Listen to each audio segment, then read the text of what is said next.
Bienvenue sur Le Magicien, le podcast qui te dévoile les mystères du tarot. Moi, c'est Fabienne, je suis tarot coach et formatrice. Sur ce podcast, je souhaite partager avec toi mes connaissances sur la pratique du tarot et des discussions passionnantes avec mes invités experts. Que tu sois curieux, débutant ou déjà passionné, ce podcast est fait pour toi. Alors, si tu es prêt ou prête à me suivre, c'est parti pour l'épisode du jour.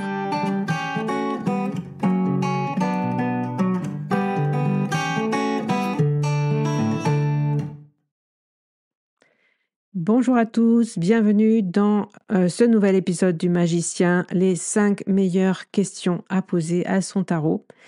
Comment savoir quelles questions lui poser pour que les réponses soient le plus aidantes, le plus utiles. C'est souvent une problématique que rencontrent les débutants, mais pas que. Souvent, c'est vraiment quelque chose de récurrent. Comment on fait pour poser une bonne question? Quelle est la bonne question à poser à son tarot? Et la, mmh, comment en trouver déjà? Parce qu'il y a certaines personnes, je le vois dans mes cours, quand, chaque élève doit arriver avec une question, pour qu'on puisse travailler dessus. Eh bien, souvent c'est: «Ah mais j'ai pas de question aujourd'hui, j'ai pas réfléchi à une question, je sais pas quoi poser, à mon jeu». Et puis quand on travaille longtemps si ça vous est déjà arrivé d'essayer d'apprendre et donc de vouloir tirer les cartes, tous les jours ou, assez souvent, avoir toujours renouvelé les questions, c'est pas simple.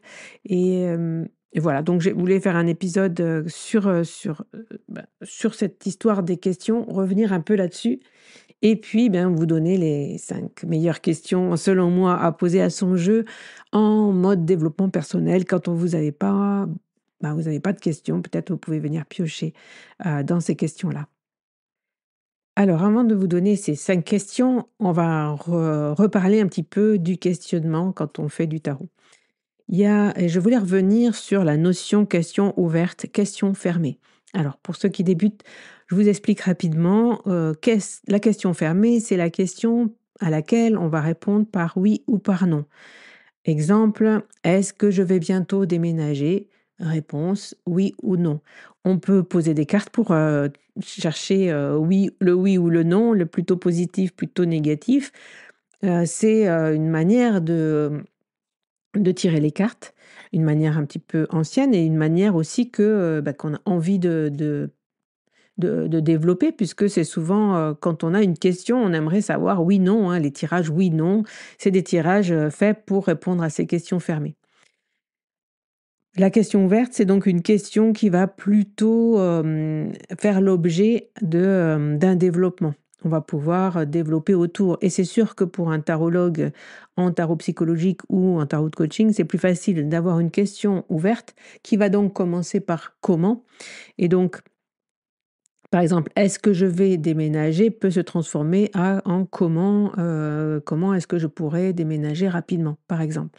Et là on va pouvoir, vous voyez qu'on va pouvoir développer un tirage autour du «Comment», heu, et d'être plus actif justement et de rendre le consultant plus actif et plus intégré à son tirage que le «Est-ce que?»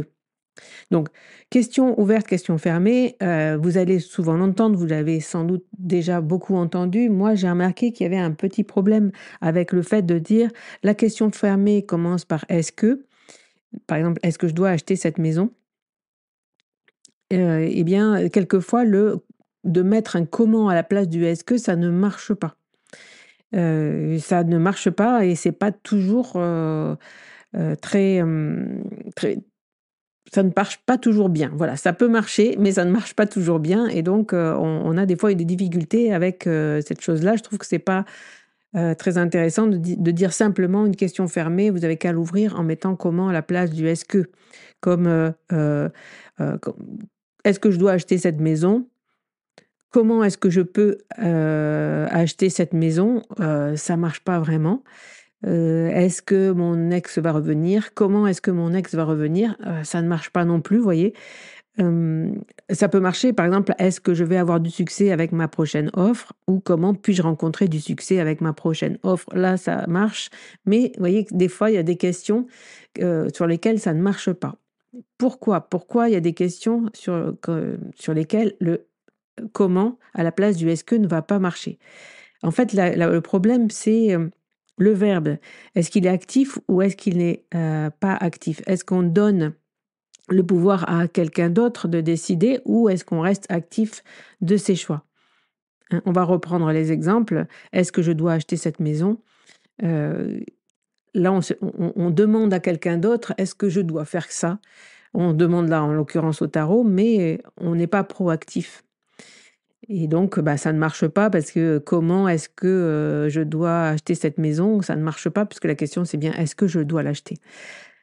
Par contre, dans «Est-ce que je vais avoir du succès?» là, il y a le verbe avoir, il y a un verbe actif, donc comment puis-je rencontrer du succès ou avoir du succès si vous voulez, ça peut marcher et on va juste, inverser justement, ouvrir justement la question qui est fermée. Le problème, c'est que quand on tire les cartes, souvent on est perdu. Enfin, quand on débute, en tout cas, quand on rencontre le tarot, souvent c'est qu'on est on est dans une période où on est perdu, on rencontre le tarot, les oracles, les jeux, on s'est dit: «Ben, tiens, peut-être que je peux obtenir des réponses» et la question, ultime justement, hein, quand on est perdu, c'est: «Que vais-je devenir?» Que vais-je devenir? C'est pas une question ouverte, c'est une question fermée. Et on va demander justement à son jeu, on va donner le pouvoir, à son jeu de nous aider à y répondre. Qu'est-ce qui va m'arriver dans l'avenir, hein? Qu'est-ce que vers où je vais? Parce que je suis perdue en ce moment. Donc comment faire justement quand on est perdu et qu'on a des cartes? Eh bien pour moi, le tarot coaching, il va prendre, la question telle qu'elle vient et elle va ouvrir le débat. En tarot de coaching, on va ouvrir le débat par le questionnement et on va aider le consultant ou on va s'aider soi-même à cibler le problème et on va s'aider à reprendre les rênes de notre vie, c'est-à-dire à reprendre le contrôle. Donc, à la question: «Que vais-je devenir?» par exemple, on va pouvoir, à la suite de cette question, poser d'autres questions et par exemple, ben: «Où en es-tu? Et pourquoi tu te poses cette question? Quels sont les problèmes actuels que tu rencontres?» Et où veux-tu aller? Et cetera, et cetera. Là, je peux pas développer plus puisque ça dépend des réponses justement à ces questions qui vont nous permettre encore d'aller plus loin et de creuser le sujet. Donc que vais-je devenir? C'est pas, bah, tu vas devenir ci ou ça, c'est en fonction de toutes les questions que qu'on va ouvrir.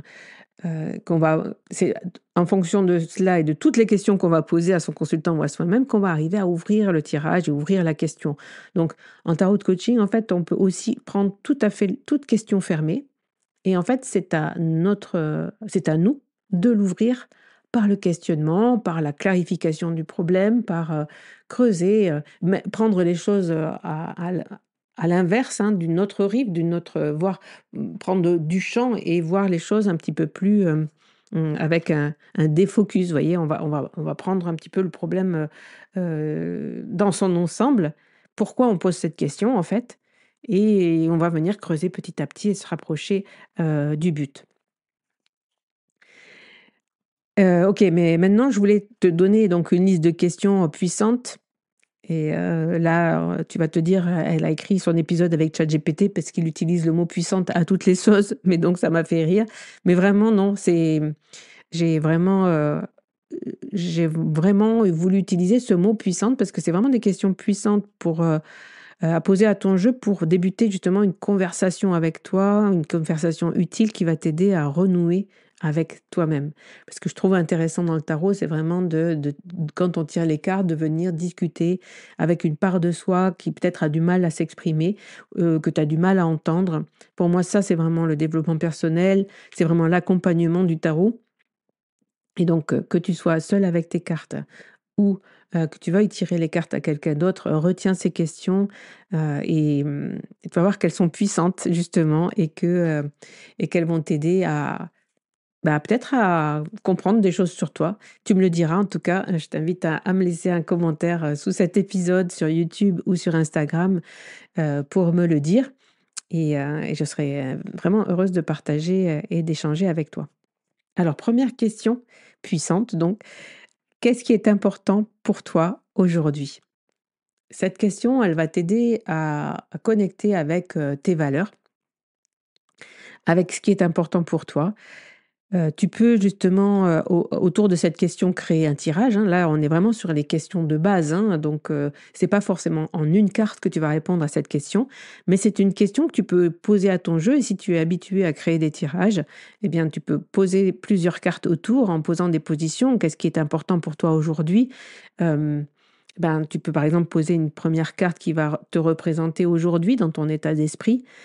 Qu'est-ce qui est important pour moi aujourd'hui? Bah, ça peut être une ou 2 cartes. Si tu veux peut-être, comprendre, creuser, tu peux peut-être poser 2 cartes pour savoir ce qui est important pour toi et cetera et cetera. Tu vas pouvoir conclure le tirage ensuite à, ben, comment faire pour vivre plus intensément justement, ce qui est important pour moi. Repérer si tu as des croyances qui t'empêchent justement, d'aller vers ce qui est important pour toi. Tu vois, il y a plein de questionnements, en fait, il y a plein de positions et il y a plein de possibilités de tirage, de développement justement autour de cette question.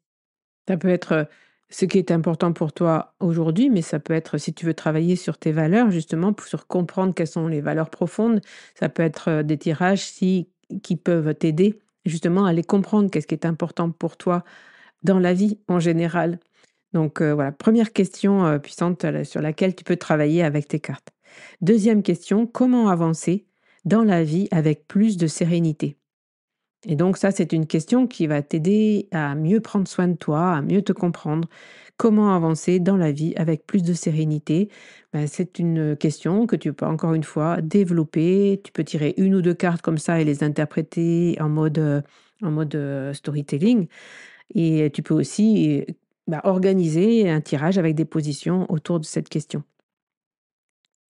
Question numéro 3. Quel est le problème sur lequel je bute en ce moment et comment le gérer au mieux? Donc ça, c'est une question qui va t'aider à t'encourager à trouver des solutions et à comprendre justement le problème. Parce que quelquefois, on ne se pose pas la question de savoir quel est le problème que je rencontre. On sent peut-être qu'on n'est pas bien, on sent peut-être qu'on a des difficultés, on se sent fatigué, on se sent granchon. On est dans un état où on sent pas on se sent pas très, très bien et eh bien, peut-être qu'on a un problème sur lequel on bute et on veut pas le voir ou on n'a pas le temps justement de se pencher dessus, de trouver des solutions. Donc trouver des solutions quand on a un problème, eh bien, c'est cette question-là, si tu peux te la poser. Si tu l'as Je t'invite à noter ces 5 questions, dans un petit carnet, dans ton petit carnet de tirage, par exemple et puis quand tu sais pas quoi poser à ton tarot, quand tu as pas de tirage, tout prêt, quand tu sais pas te questionner, ben, tu peux aller piocher dedans, notamment si tu veux travailler sur débunker quelques problèmes, dans ta vie. Donc quel est le problème sur lequel je bute en ce moment et comment le gérer au mieux? Donc, là, on a 2 questions, hein, dans une pour, voilà, un tirage pour t'encourager à trouver des solutions. Alors là, 2 dernières questions vont être un petit peu plus, personnelles et un petit peu plus, je vais dire puissantes, non, mais profondes. Ce sont des questions qui vont t'aider à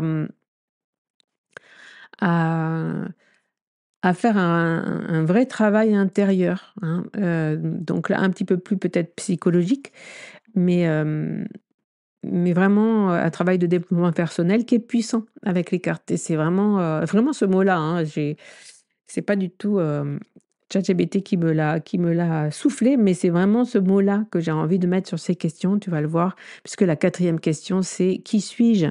Bah oui, qu'est-ce que j'aime et qu'est-ce que je n'aime pas? C'est un tirage qui va t'aider ou une question qui va t'aider avec tes cartes à élaborer, quelque chose qui va t'aider à mieux te comprendre. Je t'invite d'ailleurs à ouvrir peut-être une liste, hein, côté, j'aime, côté je n'aime pas et à noter peut-être ce qui vient quand tu tires les cartes.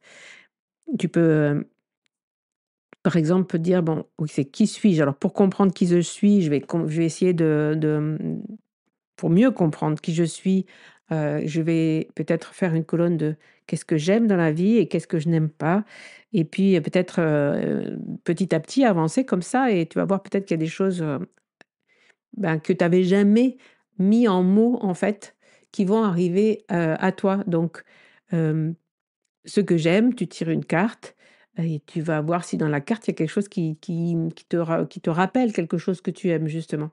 Pour faire la liste vraiment entière des choses que tu aimes dans la vie.